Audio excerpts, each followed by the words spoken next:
አሁን ላይ መሰለህ ወደው ሁለት አረከዋ ነፍስንና መንፈስን ለይሃል። መንፈሱ ከመንፈሳችን ጋራ ይዋሃድ። ይህ የኢየሱስ አምላክነት ለአንተ እንዴት ነው የገባው? የእግዚአብሔር ቃል ለእንትና ነው ብለን የምንተው አይደለም። ፒላር ነው ወይም ደግሞ ማንዋል ነው። ለሁሉም አገልግሎቶች ማንዋሉ የእግዚአብሔር ቃል ኤክሰርሳይዝ ማድረግ የሚችል ሰው ብቻ የሚያስፈልገው ከሰዎች ካራክተር አንጻር ከሰዎች ልክ ካልሆነ በስህተት ከቆሙበት አንጻር እነሱ ላይ ተመልክ ኢየሱስን ለመቀበል ፈቃደኛ ስላልነበርኩ ጌታ ወደ እኔ መጣ። የአገልግሎት ጥሪን ብዙ ሰዎች ከስራ ማጣት ጋር ያገናኛሉ።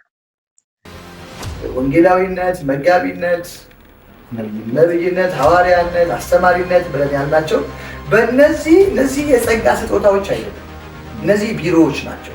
ሁለት ችግር የሚኖረው አንዱ እውነተኛ ነቢያትንና የተሳሳቱ በራሳቸው ቆሙ። ስለዚህ ለእኔም አዲስ ነው የሚሆነው ሁሉ ነገር ለእኔም አዲስ ነው። መገለጥ እናገኝ፣ መንፈሳዊ መረዳት፣ መንፈሳዊ እውቀት፣ መንፈሳዊ ኃይል፣ መንፈሳዊ መረዳት ሂደቶች ስላሉ የኔን ፍላጎት መለያ። አሁን ብዙ ሰዎች ፍላጎታቸውን አይደለም የሚያወሩት ባለማወቅ ወይም ደግሞ አሁን ካለው ስህተት ጋር የተነሳ ዛሬ ቤተክርስቲያን መጽሐፍ ቅዱስ የሰጠውን ነገር መቃወም በራሱ ስህተት ነው ማለት። ከእግዚአብሔር ቃል ተነስተን ወደ ሌሎች የጸጋ ስጦታዎችንና አገልግሎቶችን ራሱ ሚዛን ላይ የምናስቀምጠው በእግዚአብሔር ቃል ግን የተጻፈው ከላይ ወደታች አይደለም፣ በጎን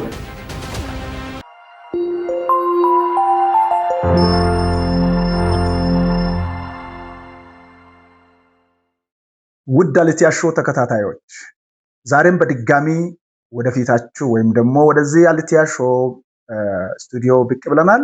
ዛሬ በመካከላችን በዚህ ስቱዲዮ ላይ የቀረበው በጣም የምንወደው በጣም የምናከብረው ነቢይ አባስ ሐምዛ በመካከላችን አለ። እሱ ደግሞ ረጅም ጊዜውን አገልግሎቱ ላይ የቆየ እንደውም ከዚህ በፊት በተለያዩ ስራ ዘርፍ የነበረ አሁን ደግሞ ሙሉውን ጊዜው ሰጥቶ አገልግሎት ላይ የቆየ ቸርች የተከለ ለብዙ ሰዎች በረከት የሆነ ወንድም ነው። ዛሬ ከሱ ጋር ቆይታ እናደርጋለን። ስለዚህ ሁላችሁም በዚህ ስፍራ ላይ ተረጋግታችሁ እንዲሁም ደግሞ ሌሎችም እንዲያዩ እንዲሰሙ እያደረጋችሁ ሼር፣ ኮፒ ሊንክ እያደረጋችሁ ወይም ደግሞ ሰብስክራይብ እያደረጋችሁ ለሌሎችም እንዲደርስ ብዙዎች በዚህ ሚዲያ ላይ እንዲጠቀሙ የእናንተ አገልግሎት የእናንተ ድጋፍ ያስፈልጋል ማለት ነው። አመሰግናለሁ። አሁን ወደ ፕሮግራም እንሄዳለን።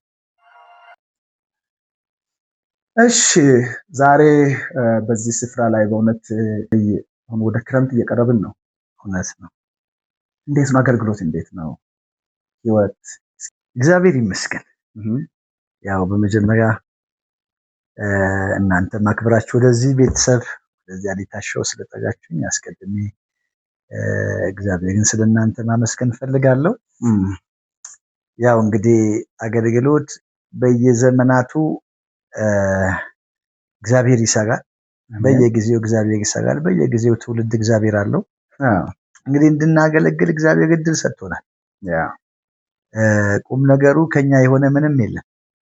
በሱ ከሱ መልሶ ለሱ የሆነ ነው። ስለዚህ እግዚአብሔር በሰጠን እድልና ጊዜ ጌታን አገልግሎ እንደማለፍ ያለ ምንም ቸር ነገር የለም። ዛሬ ደግሞ አልቲያን ሾውን አክብረህ ስለመጣ ከልብ እናመሰግናለን። እና ከዚህም በላይ አሁን ደግሞ እስኪ አንድ ጥያቄ ልጠይቅህ እና እንዴት ወደ ጌታ መጣ? እንግዲህ ጌታ አጠራሩ ልዩ ልዩ ነው። አንተ የተጠራህበት መንገድ ሌላ ነው፣ ሰንበል የተጠራበት መንገድ ሌላ ነው እና ራሱን በእኛ ሁኔታ ስለሆነ እየገለጠ የሚጠራን ጌታ ወደ እኔ ስለመጣ ስላገኘኝ ነው ያገኘሁት። እንግዲህ ወደ ጌታ ከመምጣቴ በፊት ወንጌልን የመሰከሩልኝ ሰዎች አሉ። ባልቀበላቸውም ብመታቸውም ብሰድባቸውም ጨከን ብለው ወንጌልን የመሰከሩ ኢየሱስ ክርስቶስ ጌታ እንደሆነ የመሰከሩልኝ ብዙ ወንድሞች በአካባቢው በቸርች አካባቢ ስለሆነ መኖሪያ ቤታችን የነበረው እዛ አካባቢ ያሉ ሰዎች መስክረውልኛል። እኔ ደግሞ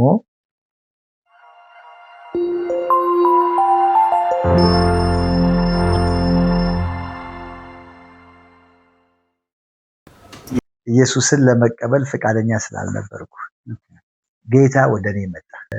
የሃይማኖት ስርዓት እየፈጸምኩ ወይም እየሰገድኩ በነበርኩበት ጊዜ በስጋ አይኔ ነው ኢየሱስን ያየሁት። አንድ ቀን የሃይማኖት ስርዓት እየፈጸምኩ ወይም እየሰገድኩ በነበርኩበት ጊዜ በስጋ አይኔ ነው ኢየሱስን ያየሁት። ጌታ የማይገባበት ደፍሮ ገባ። ኢየሱስ መሆኑን ነገረኝ። እኔ ኢሳ ነኝ አለኝ። ኢየሱስ ራሱ ተገልጦ ማለት ነው። ራሱ ከዛ በኋላ ነው ኢየሱስ ክርስቶስን ለመቀበል እጄን የሰጠሁት፣ ልቤን የከፈትኩት። ከዛ ጊዜ በኋላ እንግዲህ ረጅም ዓመታት ይህንን ጌታ እያገለገልኩ ከእርሱ ጋር አብሬያለሁ። እስኪ ሙስሊምን ነበርክ? እውነት ነው። ኦኬ። ታዲያ ብዙ ጊዜ እንደዚህ ኢየሱስ የመገለጥ ጉዳይ አሁን ብዙ በተወሰኑ ሰዎች ህይወት ውስጥ ክርስቶስ እንደዚህ በአካል ተገልጦላቸው ወደ ጌታ የመምጣት እድል አላቸው። ብዙ ጊዜ ያው ሙስሊሞች እንደዚህ አይነት ታምራት ወይም ደግሞ ኢየሱስ ራሱ ሲገለጥላቸው ልባቸውን የመፍቀድ ለዚህ ጌታ ራሳቸውን የመስጠት ነገር ይታይባቸዋል እና አንተም ይሄ እድል ገጥመዋልና እስኪ ኢየሱስ የተገለጠበትን ነገር እስኪ ትንሽ ግልጽ አድርገህ ንገረን። እንዴት ነው የተገለጠው? እንግዲህ አንዳንዱ ነገር ለመንገር ይከብዳል። መንፈሳዊ ነገር በመንፈስ ብቻ የሚመረመር ስለሆነ ሰዎች ወይም ደግሞ እኔ ማይንድ ላይ ኢየሱስ ብዬ የምስለው ወይም ደግሞ ጌታ እንደሆነ እንደገዳው አድርጎ ነው ወደ አንተ የሚመጣው። አንዳንድ ጊዜ ሰዎች ነጭ ለብሶ ተገለጠልን ይላሉ። አንዳንድ ሰዎች በጣም ረጅም በብርሃን የተሞላ ይላል። በልዩ ልዩ መንገድ ነው እግዚአብሔር ራሱ የሚገልጠው። ጌታ ኢየሱስ እኔ ልረዳው በምችልበት ፊዚካል አፒራንስ ነው ወደ እኔ የመጣው። ልክ ጌታ ወደ እኔ መጥቶ እኔ ኢሳ ነኝ ሲል አውቄዋለሁ፣ ወይ ኢየሱስ እንደሆነ አውቄዋለሁ። ልቤ ያውቀዋል። ኦሬዲ እንድትገዳው አድርጎ እኔ እሱን በሳልኩበት መንገድ ነው የመጣው። ኦኬ። ጳውሎስ በኔ ሁኔታ እንዳለው ማለት ነው። ኦኬ። በተለይ አሁን እንደዚህ ራሱን ክርስቶስ ለሰዎች ባሉበት ሁኔታ ላይ መግለጡ ሰዎች ጌታን እንዲያውቁ እንዲገባቸው ራሳቸውን እንዲሰጡ የማድረግ ፓወር አለው ማለት ነው። ከእስልምና ነው ወደዚህ ወደ ጌታ ኢየሱስ ክርስቶስ ራሱ ተገልጦ ወደዚህ ህይወት የመጣ ግን የነበርክበት ነገር በጣም ስለ ኢየሱስ ማንነት ለማወቅ በጣም አዳጋችና አስቸጋሪ በሚሆንበት ምክንያቱም ኢየሱስ ሰውም አምላክም ነው የሚል ነገር ላይ ነው የመጣው። ምክንያቱም ኢየሱስ ሰው ነው፣ ይደክማል፣ ይርበዋል፣ ያዝናል፣ ይሸናል ብለህ የምታስብበት ነገር መጣ። በአንዴ ኢየሱስ ሰውም አምላክም ነው ወደሚለው ህይወት ውስጥ ገባ። ስለ ኢየሱስ አምላክነት ይህ የኢየሱስ አምላክነት ለአንተ እንዴት ነው የገባው? እስኪ እሱን ስለ ኢየሱስ አምላክነት አስረዳ ንገረን። እንግዲህ የክርስቶስን መገለጥ መረዳት በየትኛውም ሃይማኖት ውስጥ ልትኖር ትችላለህ። ብርሃኑ ሲበራልህ ብቻ የምትረዳው።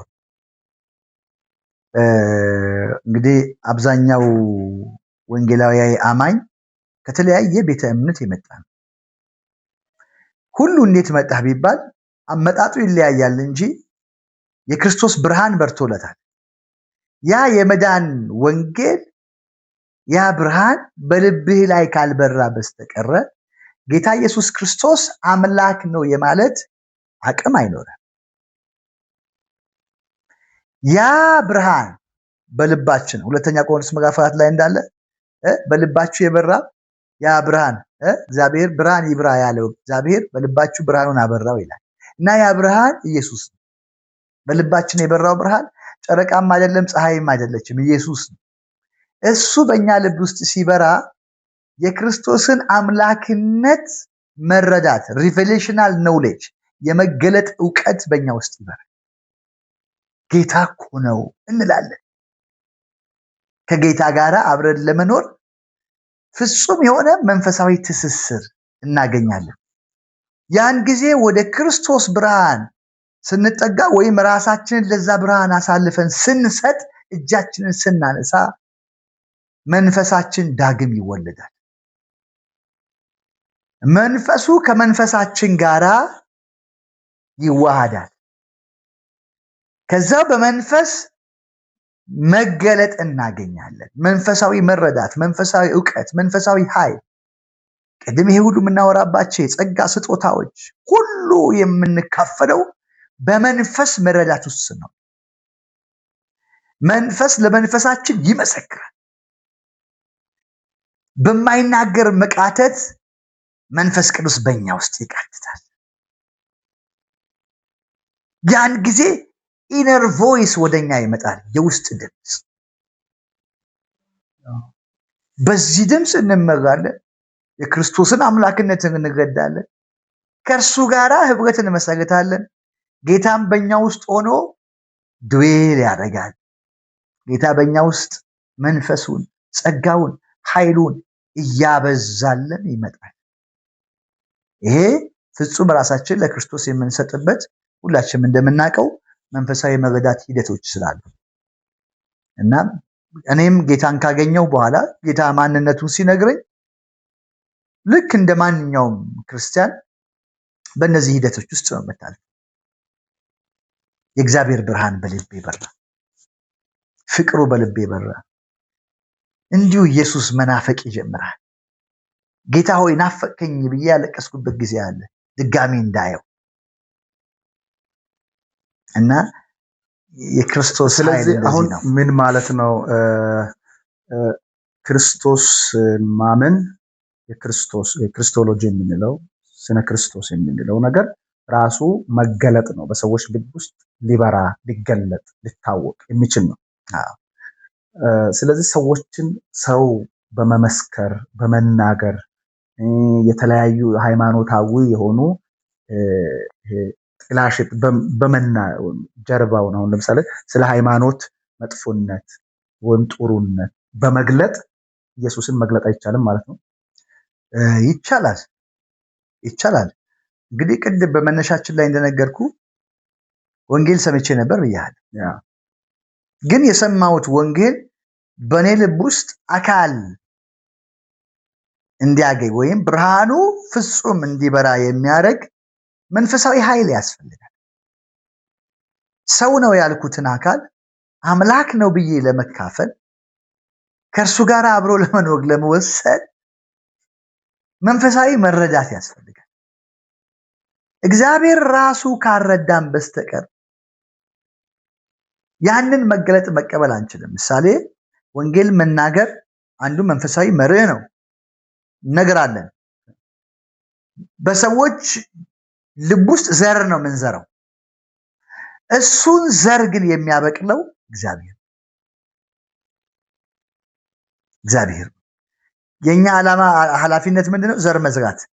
ጌታ ኢየሱስ አምላክ እንደሆነ ዘር መዝራት ነው። አብቃዩ ግን ጌታ ነው። ያ ብርሃን ነው የተዘራው ዘር በእኔ ህይወት ውስጥ የተነገረው ሰዎች የነገሩኝን ወንጌል ሕያው አድርጎ የሚያበቅል ብርሃን እግዚአብሔር ያመጣል። በዚህ ውስጥ ነው መረዳቱን መናገኝ። እውነት ነው። እና አሁን አንተ ያው እኔ እንደሰማሁት ከሆነ ኢንጂነርም ነው አይደል? ያጠናኸው ትምህርት የጨረስከው በኢንጂነሪንግ ነው? አዎ። ኦኬ። ታዲያ ኢንጂነርም ነህ ነብይም ነህ። እስኪ እነዚህ ሁለቱ ወደዚህ አገልግሎት አሁን ከኢንጂነርነት እየሰራ ከነበርክበት ጌታን ካገኘው በኋላ ነው ወደዚህ የመጣሁና ወደ አገልግሎት እንዴት ነው ወደዚህ ነብይነት አገልግሎት የገባኸው? እንግዲህ ወደ ጌታ የመጣሁት ኦልሞስት ቆይተዋል፣ ወደ ዩኒቨርሲቲ ከመግባቴ በፊት። ኦኬ። ነገር ግን ያው እያገለገልኩ ነው የሰነበትኩት። በተማርኩበት ዩኒቨርሲቲ አርባ ምንጭ ዩኒቨርሲቲ ነው ያጠናሁት። እዛም በተለያየ ቸርቾች ላይ ኮንፈረንሶችን በተለያየ ሀገር ኦልሞስት መላውን ኢትዮጵያ ተማሪ ሆኜ ነው ያደረስኩት። እየዞርኩ አገለግላለሁ። እግዚአብሔር በሰጠኝ ዕድል እዛም ፌሎሺፕ ላይ አገለግላለሁ እና አብዛኛውን ቸርቾች ላይ በማገልገል ነው ትምህርት ሰዓቴ ላይም ቅዳሜና እሑድ ስፔሻሊ ቸርቾች በማገልገል ነው ጊዜ የጨረስኩትና ግራጁዌት አድርጌ ከወጣሁ በኋላ ያው የተወሰነ የስራ መስክ ውስጥ ገብቼ በግልም የመስራት ነገር ነበር። በኋላ አገልግሎቱ ጥሪው የገፋ ሲመጣ ያለውን ነገር ለእግዚአብሔር እጅ ሰጠው። ወደ አገልግሎት ሙሉ ጊዜን ወደ አገልግሎት ለማምጣት እግዚአብሔር በሰጠኝ ራዕይ ላይ ተተክሎ ጊዜ ሰጥቶ የመስራት ነገር አስፈላጊ ሆኖ ስለተገኘ ሙሉ ጊዜን እዛ ነገር ላይ አውያለሁ። ኦኬ ብዙ ጊዜ በቤተ ክርስቲያን ውስጥ ወይም ደግሞ በክርስቲያኖች ዘንድ አንድ የሚስተዋሉ ችግሮች አሉ። ምንድነው እሱ? የአገልግሎት ጥሪን ብዙ ሰዎች ከስራ ማጣት ጋር ያገናኛሉ። ምክንያቱም ስራ ከሌለ እንደውም ብዙዎች አይተው ከሆነ ስራ ቦታ ላይ ከስራ መውጣት ወይም ደግሞ ስራን ትቶ ወይ ንግድ ካለ ወይ ስራ ካለ ሙያው ካለ ያንን ማድረግ በሰዎች አእምሮ ውስጥ እንደ ዝቅ ማለት ወይም ደግሞ ያኛው እንዴት ስራውን ትተዋለህ? እንዴት ይሄ ስራ ከምታገኝበት በሰዎች ዘንድ ተቀባይነት ካለበት እንዴት ሲሉ አገልግሎትን ዝቅ አድርገው የመመልከት ነገር አለ። ወይም ደግሞ ያልተማሩ ሰዎች የሚያደርጉበት ወይ ገንዘብ የሌላቸው ሰዎች የማቆያ አይነት አድርገው የሚያስቡ ብዙ ሰዎች አሉና ግን አንዳንድ ደግሞ እግዚአብሔር ስራንም ማስለቅቆ ወደ አገልግሎት የማስገባት ነገር እንዳለ ይታወቃል። ስለዚህ አንዱም አንተ ማሳያ ነው። እኔም በዚህ አይነት ሁኔታ እኔም በዛ አይነት መልክ ነው እና ይሄንን ጥሪ እንደዚህ አይነት አመለካከት ሰዎች ውስጥ ላሉት ምን አይነት እይታ ወይም ሐሳብ ነው የሚሰጠው? እንግዲህ አገልግሎት የጴጥሮስም ነው፣ አገልግሎት የሉቃስም ነው። ምን ማለት ነው? ጴጥሮስ አልተማረም፣ ሉቃስ ደግሞ ሐኪም ነው። ግን እኮ አልተማረም ብቻ የምንለው ሰው ነጋዴም ነው። ከተማን ይመግብ ነበር ጴጥሮስ። የአሳ አጥማጅ ነው። አሳውን ያደረገው ያው የአሳ አጥማጅ ነው። እንግዲህ በወቅቱ አልተማረም።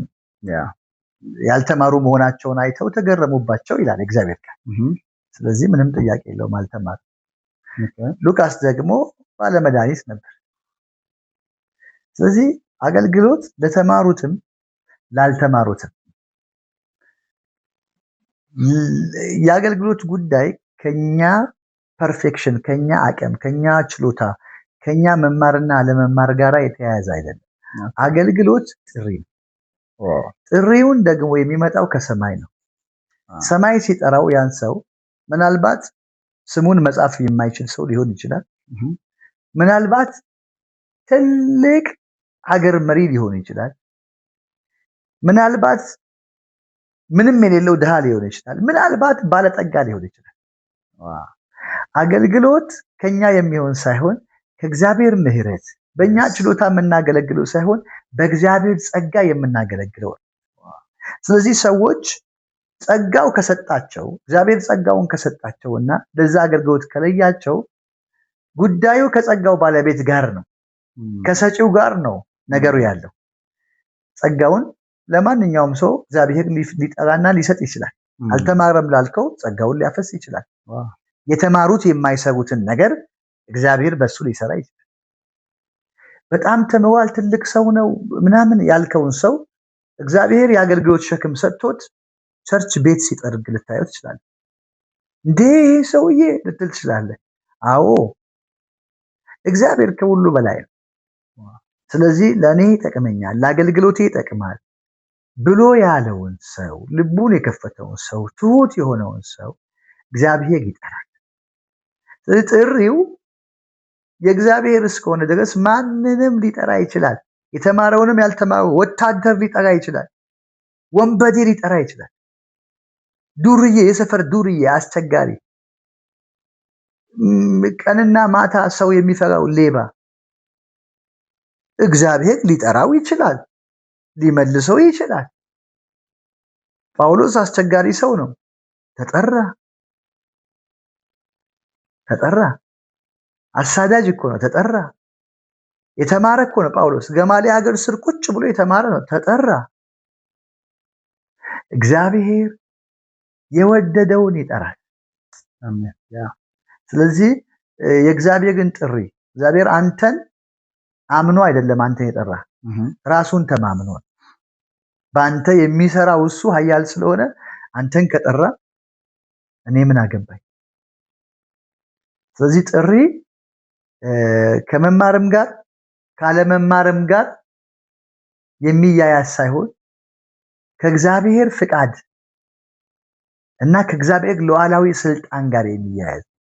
ግን እኮ ፕሮፌት በዚህ ጉዳይ ላይ ብዙ ሰዎች ጥሪን እንዳለ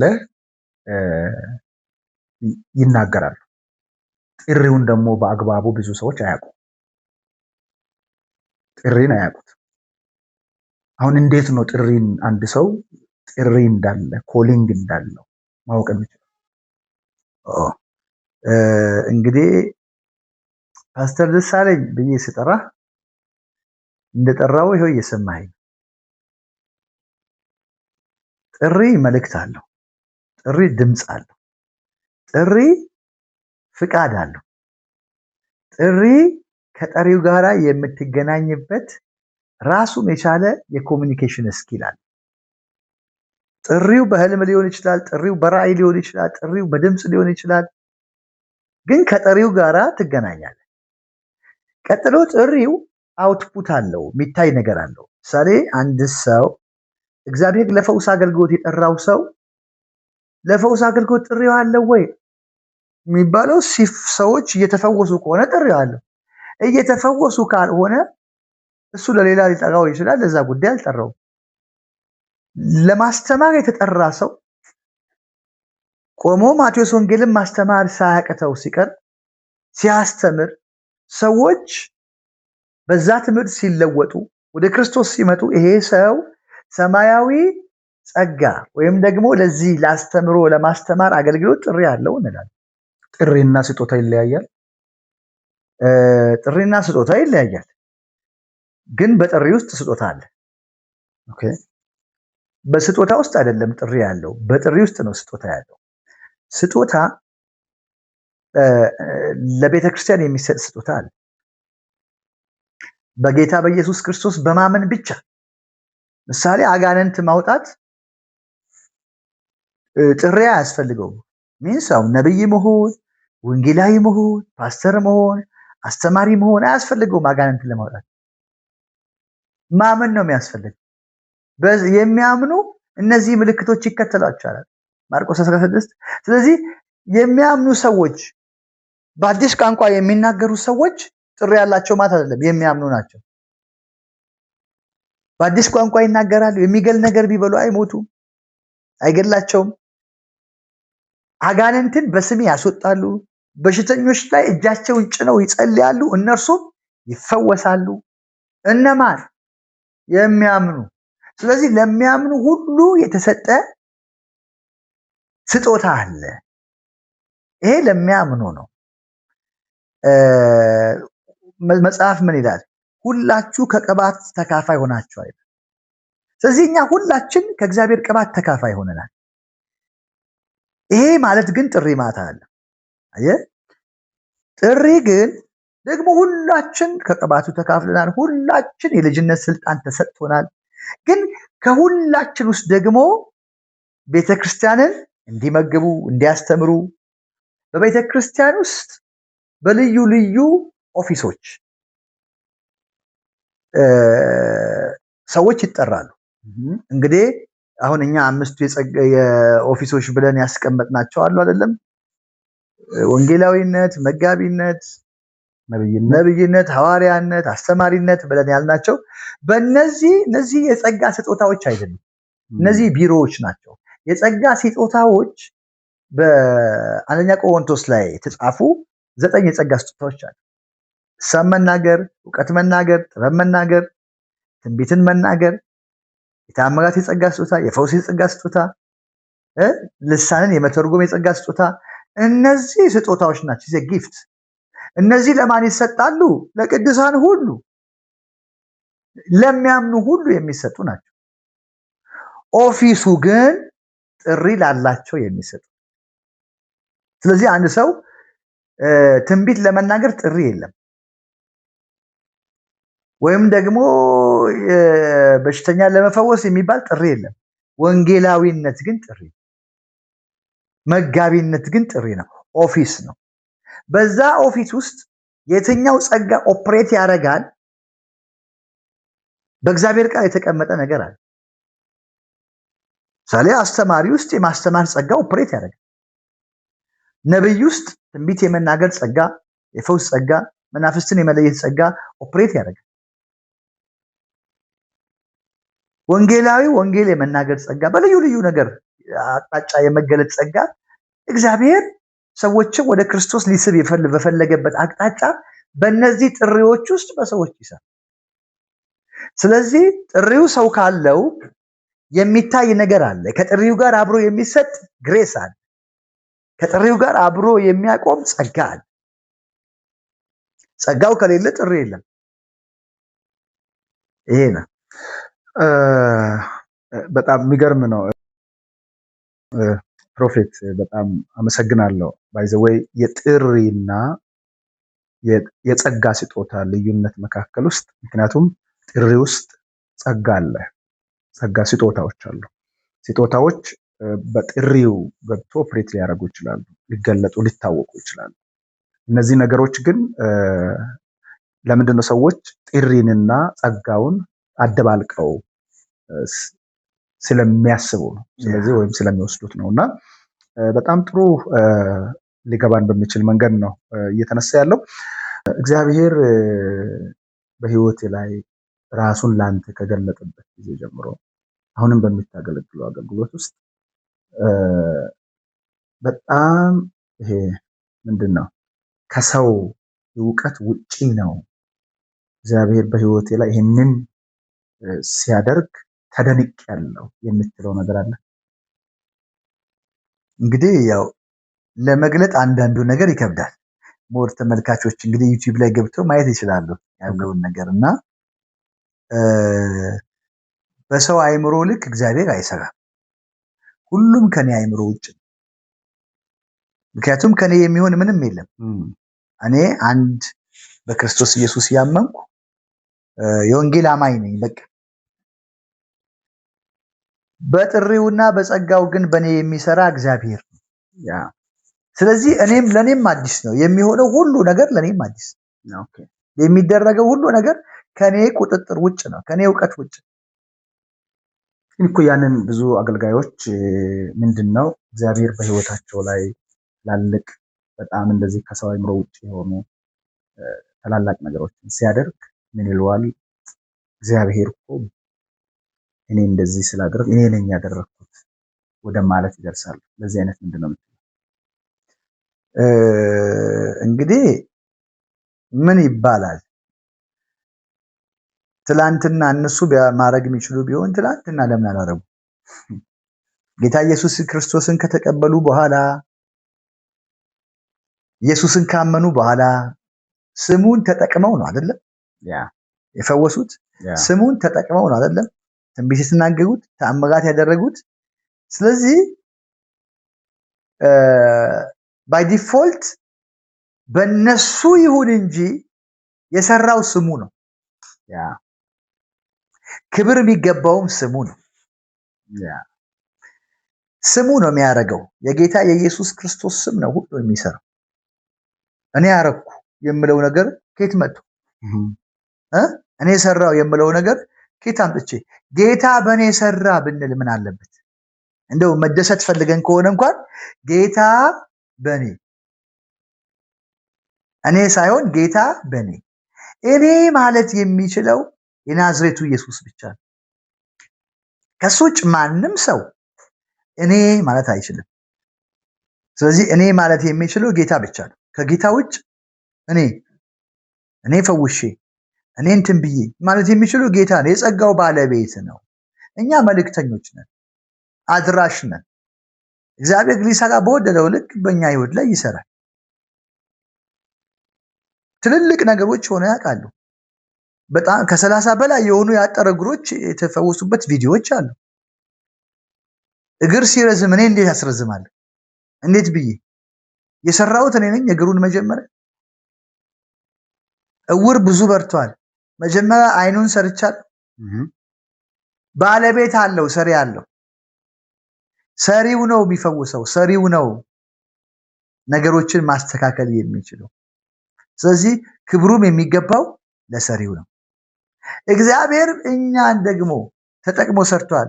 እንደ ጭንጋፍ በምንቆጠር በሰው አይን ፊት እንኳን እዚህ ግቡ በማንባል ማንም በማያቀን የነበረ ጌታ መጥቶ እኛ ላይ መስራት ሲጀምር ነው የታወቀ። እኔ ዛሬ ብንል አያምርብንም። ፕሮፌት አሁን እያወራን ባለነው ነገር ውስጥ በተለይ አገልግሎት ያው ሰጪው አለ፣ ስጦታው አለ፣ ከዛ ደግሞ ጥሪ ደግሞ አለ። ስለዚህ ጥሪ፣ ስጦታ እንዲሁም ደግሞ ያ በዛ አገልግሎት ውስጥ የሚሳተፍ አካል ትልቅ ጥንቃቄ ይፈልጋል ማለት በጣም። ስለዚህ ጥንቃቄ የሚያጠፋውም ነገር አለ፣ ጥንቃቄ ጉድለት የሚያጠፋውም ነገር አለ። ጥንቃቄ ካለው ደግሞ የሚለማም ነገር ወይም ደግሞ ውብ የሚሆንም ነገር ሰጪው በሚፈልግበት መንገድ የመጓዝም ነገር አለው ማለት ነው። ታዲያ እነዚህ ጥንቃቄዎች ካስፈለገ አሁን እስኪ ምንድን ነው እስኪ አንድ አገልጋይ ጥንቃቄ በእንደዚህ ነገሮች ያስፈልጋል የምትላቸው? እንግዲህ አሁን ካወራንበት የጸጋ ስጦታ አጠቃቀም አንጻር እና ሴሌብሪቲ አንጻር ነው እና በመጀመሪያ ክብር ለእግዚአብሔር የሚል አስተሳሰብ በሁላችን ውስጥ መስፈን አለበት። ክብር ለእግዚአብሔር፣ ሁሌም ክብሩ ለእግዚአብሔር ነው፣ ጥቅሙ ለኛ ነው። ስለዚህ ክብር ለእግዚአብሔር ስንሰጥ ጸጋውን በላያችን ላይ አስረፍርፎ ይገልጣል። ሁለተኛ ይሄ ማለት ፐርሰናል ካራክተሮቻችን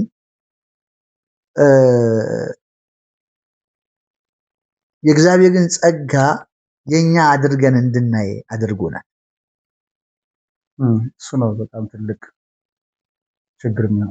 ለኔ የተሰጠኝ ጸጋ የለም፣ ባይዘው ለአንተም የተሰጠህ ጸጋ የለም። ለቤተ ክርስቲያን በአንተ በኩል ለቤተ ክርስቲያን፣ በእኔ በኩል ለቤተ ክርስቲያን። ስለዚህ እግዚአብሔር የሚያውቀው ምንድነው? ይድረስ ለቤተ ክርስቲያን። በአባስ በኩል የላኩላችሁን የነብይነት ጸጋ ተጠቀሙ፣ በደሳለኝ በኩል የላኩላችሁን የፓስተርነት ጸጋ ተጠቀሙ። ግን ይድረስ ለማን? ለቤተ ክርስቲያን። አሁን ደግሞ ይድረስ ለቤተ ክርስቲያን የተባለው የጸጋ ስጦታ ለኔ አድርጌዋለሁ። የኔ መኖሪያ፣ የኔ መጠቀሚያ፣ የኔ መመገቢያ፣ የኔን ህይወት ማሞቂያ አድርጌዋለሁ ማለት። ስለዚህ ጸጋው ቤተክርስቲያንን የምጠቀምበት፣ ቤተክርስቲያን የምትሰፋበት፣ ቤተክርስቲያን የምታድግበት እንጂ እኔ የምኖርበት፣ የኔ መኖሪያ፣ የኔ መመገቢያ፣ የኔ ምናምን የግል ሀብት አይደለም። ጸጋ የቤተክርስቲያን ነው። ጸጋውንም ማዘዝ፣ ኦርዴን ማድረግ፣ ነገሮችን አቅጣጫ ኦርደር ማስያዝም የምችለው ቤተክርስቲያን ነው። በዚህ የጸጋ ላይ የበላይ ባለቤት የናዝሬቱ ኢየሱስ ነው።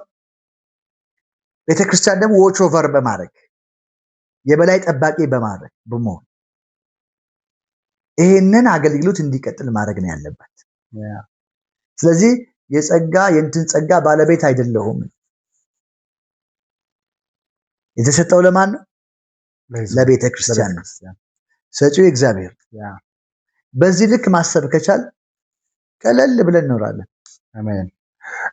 ከዚህ ጋር እስኪ የመንፈስ ቅዱስ ሚና ከአገልግሎት አንጻር የመንፈስ ቅዱስ ሚና ሰው አሁን ያው ስለ ጥሪ ስለ ጸጋ ስጦታ ነው እያወራን ያለን።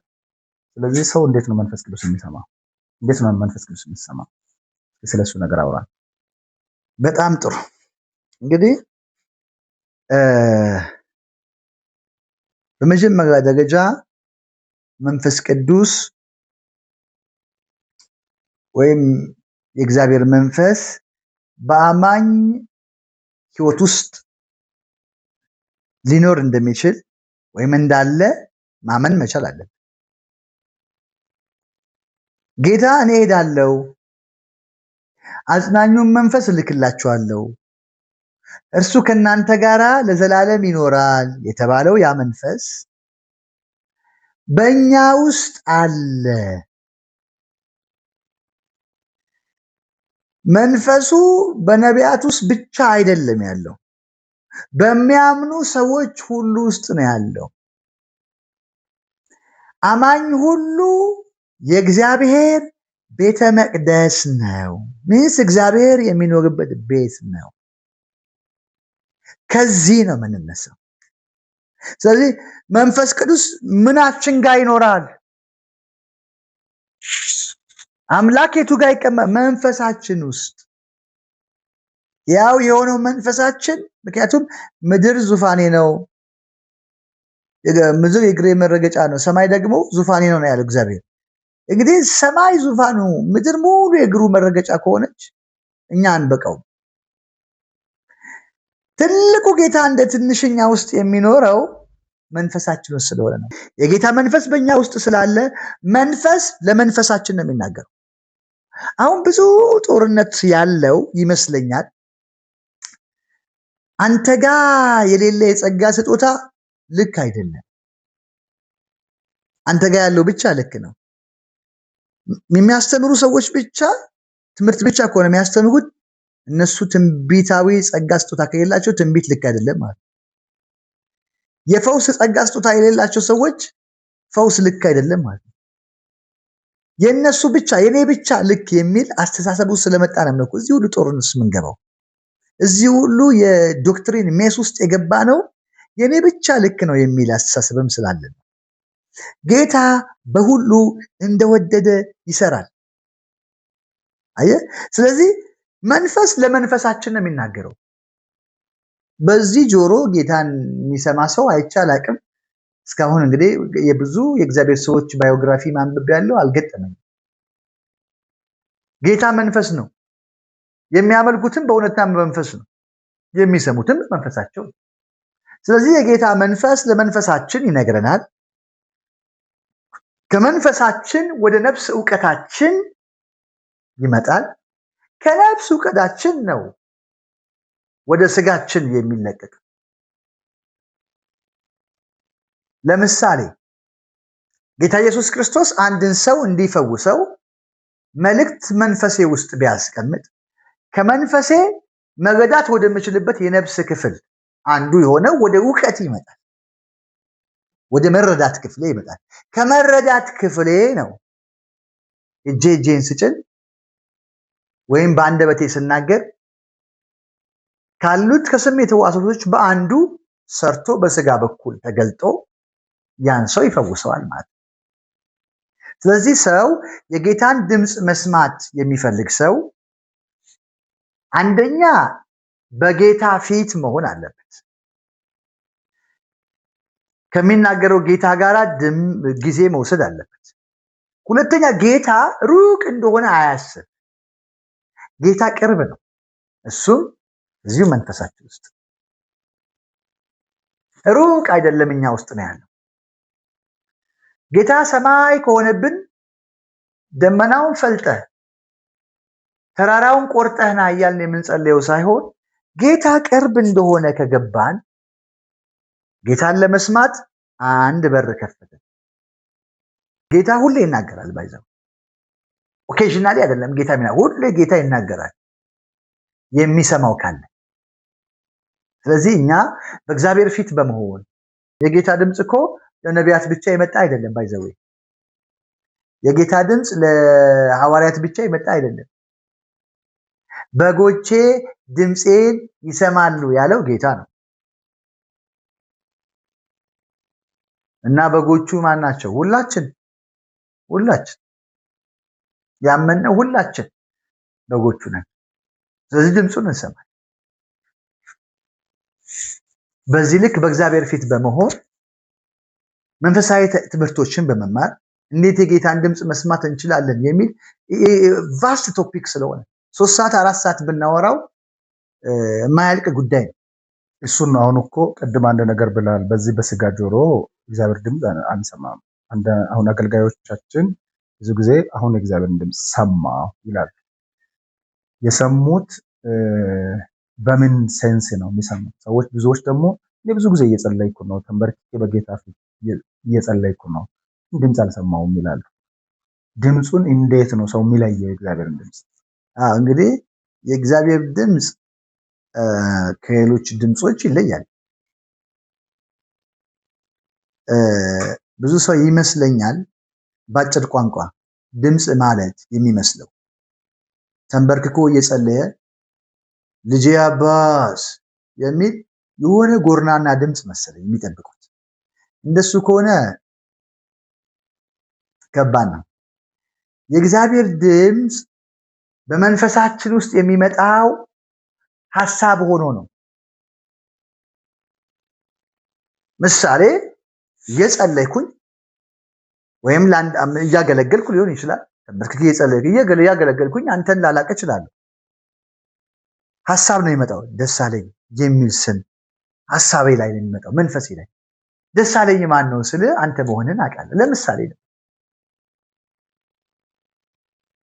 ጎርነን ባለ ድምፅ በእንደሱ ብቻ የምንጠብቅ እግዚአብሔር በእንድ አይሰራም እያልኩ አይደለም፣ ግን ሞስትሊ ኦኬዥናል በሆነ ጉዳይ ሊሰራ ይችላል። ሞስትሊ ግን የእግዚአብሔር ድምፅ በውስጣችን ኢነር ቮይስ ነው። ኢነር ቮይስ ደግሞ የውስጥ ድምፅ ነው። መንፈሳችን ብቻ የሚረዳው ድምፅ ነው። ስለዚህ በመንፈስ ነው የመንፈስ ድምፅ የሚሰማው። የስጋን ድምፄን ይኸው በስጋ ጆሮ እየሰማህ እንዳለ ሁሉ የመንፈስ ድምፅ የሚሰማው በመንፈስ ኢነር ቮይስ ነው። ድምፁ ወደኛ ሲመጣ በምን እናውቃለን ያ ነገር ልክ መሆኑን? አንደኛ የሚናገረው እግዚአብሔር ለመሆኑ የጽድቅ ቃል ነው። ምሳሌ የሆነን ሰው ስለ መግደል ሐሳብ ቢመጣብህ ከእግዚአብሔር ቃል ጋር ነው አየህ ድምፁን የምታስተያዩ። ሚስትህን ስለ መፍታት ከሆነ ሐሳብ የመጣብህ ከእግዚአብሔር ቃል ጋር ነው የምታስተያዩ። ልክ አለመሆኑን ታውቃለህ። ካለህበት ሁኔታ ለምሳሌ ታመህ ጌታ ሆይ ፈውሰኝ እያልክ እየጸለይክ እግዚአብሔር እንደፈወሰ ቢነግርህ ሄደህ ስትመረመር ነፃ ከሆንክ የፈወሰህ ማን ነው? እግዚአብሔር ነው። እግዚአብሔር። ስለዚህ የእግዚአብሔር ድምፅ በመንፈሳችን መለማመድ፣ ድምፁን ማወቅ። ግን አሁን ለምሳሌ በአንድ ሰው 3 አይነት ድምፅ አለ። አንዱ የራሱ ሰውየው ስጋዊ የስጋ ፍላጎት አለ ድምፅ፣ እግዚአብሔር ድምፅ አለ፣ የሰይጣን ድምፅ አለ። አሁን ለምሳሌ እኔ አሁን አንተን ስለምወድህ ስላንተ የሚመኘው ነገር ውስጤ ላይ እንደ ድምፅ ሐሳብ ላይ ሊመጣ ይችላል። የእግዚአብሔር ሐሳብንና እግዚአብሔር ያወራውንና የኔን ፍላጎት መለያ። አሁን ብዙ ሰዎች ፍላጎታቸውን አይደለም የሚያወሩት ብለን እንድናስብ አያደርግም ወይ? በምን ይለያል? ሐሳብ ያለው የነፍስ ክፍል ውስጥ ነው። ሐሳብ ያለው የነፍስ ክፍል ውስጥ ነው። እግዚአብሔር በነፍስህ ይናገራል አላልኩም፣ በመንፈስህ ይናገራል። ነብይ አባስ ከነብይነት አገልግሎት እንዲሁም በቤተክርስቲያን ላይ አስተዋጽኦ ከሚያደርግባቸው ደግሞ ሌላኛው ደግሞ ትልቁ መጽሐፍንም ጽፎ ለቤተክርስቲያን አበርክቷል። ይሄ መጽሐፍ ደግሞ የቅባት ኃይል የሚል መጽሐፍ ነው። ይሄ መጽሐፍ በእንግሊዝኛም በአማርኛም ተዘጋጅቷል። እነዚህም መጽሐፍን ደግሞ በተለይ እሱ ጋር በሶፍት ኮፒውም በሃርድ ኮፒውም ማግኘት ትችላላችሁ። ይሄ መጽሐፍ በጣም ይጠቅማችኋል። አገልግሎት ውስጥ ያላችሁ ብዙ ጊዜ ስለ እግዚአብሔር ጸጋ ለመረዳት የምትፈልጉ ሰዎች ይህንን መጽሐፍ ማንበብ ትችላላችሁ። የቅባት ኃይል የሚል ነው። እግዚአብሔር ደግሞ በዚህም እያንዳንዱ ቤት ይገባል ማለት ነው። አመሰግናለሁ። ተባረኩ።